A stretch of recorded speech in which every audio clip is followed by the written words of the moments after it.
To be a Navy SEAL means that you have to be incredibly resilient. You have to be hardworking. They're the toughest men on the face of this planet. Any mission they're given, they'll succeed at it. And ultimately, they're our brothers. So if they have to, they'll die for you.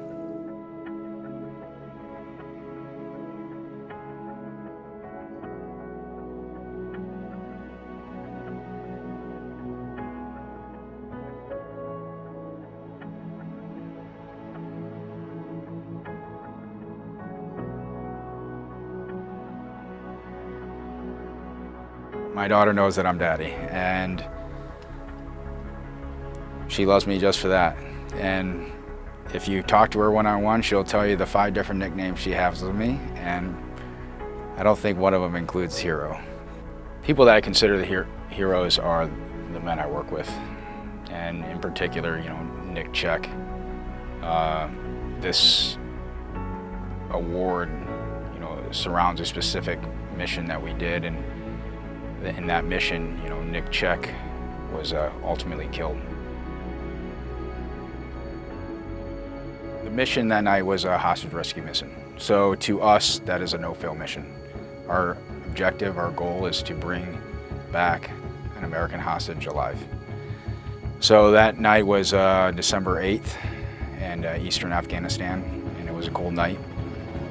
And we got off the helicopters. We did about a 4 or 5 hour, pretty arduous hike through the mountains, and upon getting to our target building where we assumed where the American hostage was at, our point man, Nick Check, he was right in front of me.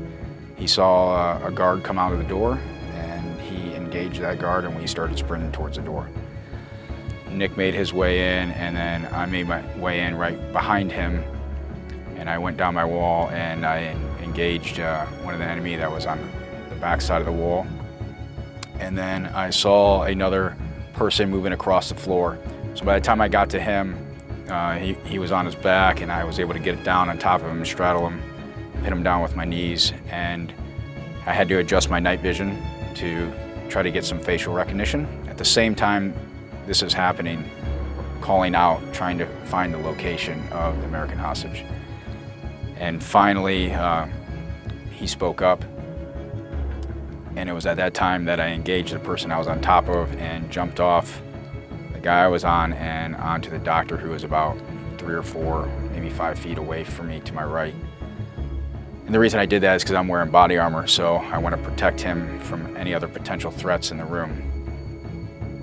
Anyone who's been in combat knows that in those moments you either react or you get killed.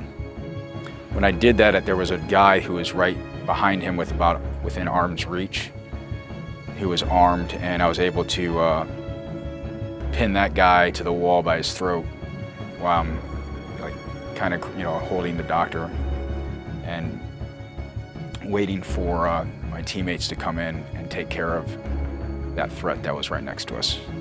Once that was done, I still laid on top of him. I kept asking him, hey, can you walk? And is there anything medically wrong with you? Because our goal is to bring this guy back alive. So he said he was fine.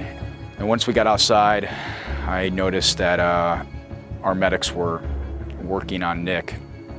And being a medic myself, I passed off American hostage off to our other teammates, and I went over to work on Nick, and we did resuscitative efforts on him all the way till the hospital, and where he was announced dead there. Nick embodied the essence of what it is to be an American hero. He will forever be remembered in the pages of history for the sacrifices that he made. It's been almost a little over 3 years since that mission happened, and it wasn't until December that you finally get a call from the president's office saying, can you take a call from the president at this time and at this date? And my initial reaction was, does anyone actually ever say no to this? It wasn't until he called and I got to speak to him, and he said, you know, congratulations, I looked at your award and I'm approving you to receive the Congressional Medal of Honor. And that's when it's like, okay, this is real. When I called my mom that night and told her, you know, I gotta love my mom. Her first question out of her mouth was, do you think I'll be able to come to it? And I was like, of course, Mom. I'm pretty sure you're gonna be allowed to come. So my initial reaction to it was, you know, that I felt very honored and very humbled, because now I'm going to be a representative for the Navy and Naval Special Warfare community. And there's a weight that carries with it. And that weight is the sacrifices that everybody has made within this community. Guys like Nick Check and all of our other brothers who have fallen, it's an affirmation once again of the job that we do, and an appreciation for the job that we do. I would not be able to do this job if it wasn't for the support of my family. It's impossible.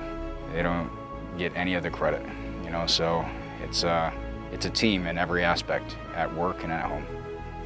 Well, I'm gonna continue being a SEAL, and I'm gonna take whatever job or mission is next for me and just continue doing that. I don't have any plans on changing my job at this time. So, but I still love what I do, and as long as I'm still loving what I do, I'm going to continue doing